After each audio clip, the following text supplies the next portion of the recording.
Survivors of domestic violence carry trauma only they can understand, and sometimes that trauma can lead them to committing crimes of their own. Those survivors could have different outcomes in court under a proposed law in Trenton called the Survivors Justice Act. It's important because, in the past, or as it is currently, none of these were really taken into consideration. The two-bill package seeks to give judges the ability to consider lighter punishments in certain cases where domestic violence was a mitigating factor of the crime. What this allows to do is, it doesn't necessarily mean that you're not going to be punished for a crime that was committed. It just mitigates it. This might include crimes where somebody had to steal to feed their children because they had no access to food or to diapers.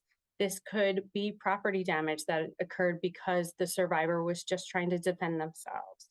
And then in the most extreme examples, it might include an assault or even a homicide against their abuser. The act would also provide an expungement process for certain defendants if their conviction was related to their domestic violence. Only the survivor in that relationship knows what the other party is capable of because they've lived.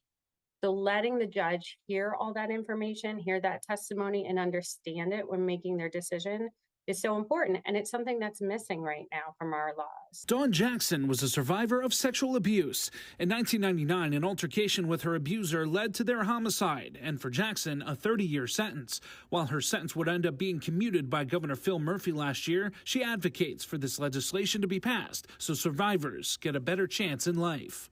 I live to do this, and I just want to be able to be there for someone because I know what that feels like. In the State House in Trenton, Jim Vassell, Pix 11 News.